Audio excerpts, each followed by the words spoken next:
तिने कृतज्ञता व्यक्त करणारे एक पत्र लिहिलेलं आहे. त्या पत्राचं वाचन मनाली भिलारी करतील अशी मी त्यांना विनंती करते.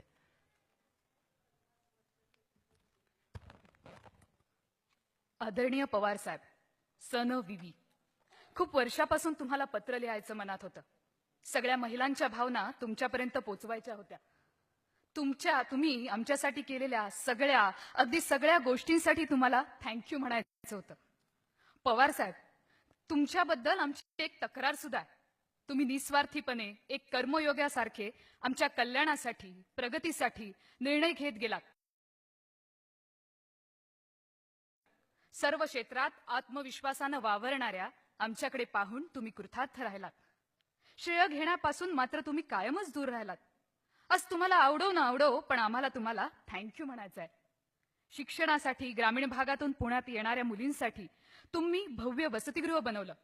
ऑक्टोबर 1992 मध्ये भूमिपूजन केलेल्या 70,000 चौरस फूट बांधकाम असलेल्या 88 खोल्या केवळ 8 महिन्यात फर्निचर सकट तयार झाल्या तुमच्या आग्रहामुळे.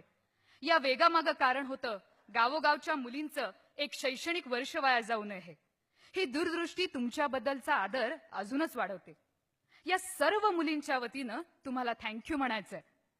कोल्हापूर दौरा आटपून एकदा तुम्ही पहाटे बारामती हॉस्टेलला आला होता.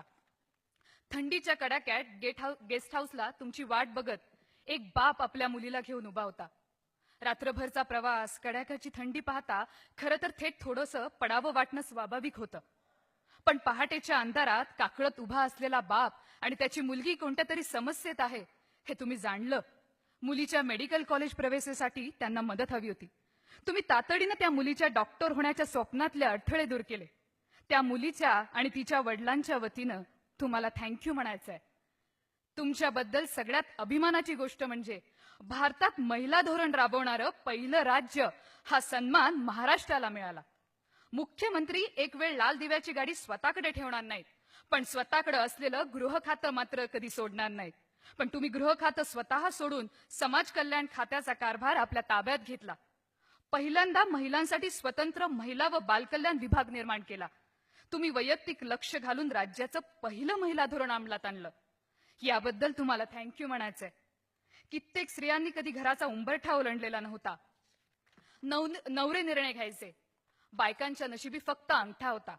पण तुमच्या निर्णयानं महिलांना निर्णय घेण्याचा अधिकार मिळाला.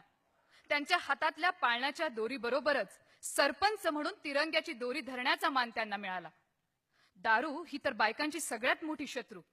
75% महिलांनी एकमतानं मागणी केली तर दारूच्या दुकानावर बंदी आणण्याचा क्रांतिकारक निर्णय महिला धोरणाच्या माध्यमातून तुम्ही घेतला. या सर्व महिला भगिनींच्या वतीनं तुम्हाला थँक्यू म्हणायचंय. शहरीकरणाचा वेग झपाट्यानं वाढत असताना एखाद्या मोठ्या कंपनीचा सीईओ सारखं काम महापौराला करावं लागतं. अनेक आव्हानांना सामोरं जावं लागतं.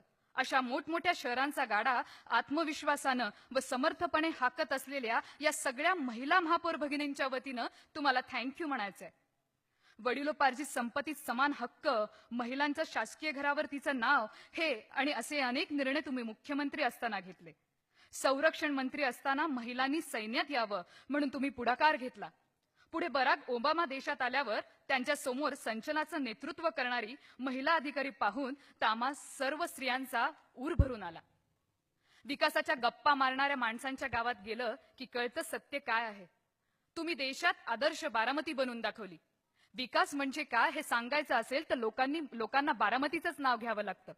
सिंचनापासून ते उद्योगापर्यंत प्रत्येक गोष्टीत अभ्यास असलेला, बारीक लक्ष देणारा नेता म्हणून तुमची ओळख आहे. आपल्या कामात कितीही व्यग्र असताना सोबतचे सहकारी जेवलेत की नाही या गोष्टीवर सुद्धा लक्ष ठेवणारा तुमच्यासारखा नेता एखादाच असतो. केंद्रीय कृषी मंत्री असताना तुमच्या टेबलावरून फक्त फाईल पुढे गेल्या नाहीत, तर अन्नधान्य उत्पादनाच्या बाबतीत देश पुढे गेला. अडचणी आल्या की दिल्लीकडे धाव घेणारे खूप लोक बघितले, पण दिल्लीच्या अडचणीत धावून जाणारा एकमेव नेता आम्हाला माहित आहे आणि ते तुम्ही आहात. नामांतराच्या काळात मराठवाडा पेटलेला होता. कुठल्याही क्षणी भडका उडेल अशी स्थिती होती. पण तुम्ही आपल्या प्रशासकीय अनुभव आणि दांडगा जनसंपर्क वापरून शांततेत विद्यापीठाचा नामविस्तार केला. साहेब, तुमच्या आजाराच्या काळात तुम्ही मुळीच विचलित झाला नाहीत. तुमचा आत्मविश्वास तुमच्या सोबत होताच. त्याचबरोबर तुमच्यामुळे सक्षम बनलेल्या तमाम महिलांचे आशीर्वादही तुमच्या पाठीशी होते. ही ताकद प्रार्थना बनून तुमच्या पाठीशी सदैव राहणार आहे. 27व्या वर्षी आमदार, 31व्या वर्षी कॅबिनेट मंत्री, 38व्या वर्षी मुख्यमंत्री, 91 वर्षी संरक्षण मंत्री आणि पुढे कृषी मंत्री या तुमच्या थक्क करणाऱ्या राजकीय प्रवासाचं सगळ्यांनाच कौतुक आहे.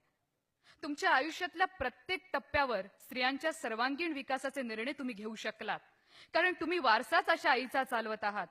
तुमच्या मातोश्री शारदाबाई 3 दिवसांच्या ओल्या बाळंतीण असताना तुम्हाला दुपट्यात गुंडाळून घेऊन थेट लोकल बोर्डाच्या बैठकीत पोचल्या होत्या. स्त्री सामर्थ्याचा तो हुंकार तुम्ही बहुधा त्याच वेळेस मनात साठवला असावा. विरोधासाठी विरोध हा राजकारणाचा भाग आहे. त्यात अगदी आरोपही असतात. पण विरोधकांना माहीत नसलेली पवारांची महाराष्ट्रातल्या महिला भगिनींच्या मनात एक खास जागा आहे. आपल्या हक्कांसाठी लढणारा आपला मोठा भाऊ असावा तसे तुम्ही आहात. आपल्याला समजून घेणारा आपला मोठा भाऊ असावा तसे तुम्ही आहात. आमचा आत्मविश्वास जागवणारा आपला मोठा भाऊ असावा तसे तुम्ही आहात. आणि खूप काही बरंच. पण आता इतक्यावरच थांबते. साहेब, तुम्हाला फक्त आणि फक्त थँक्यू म्हणायचं. थँक्यू.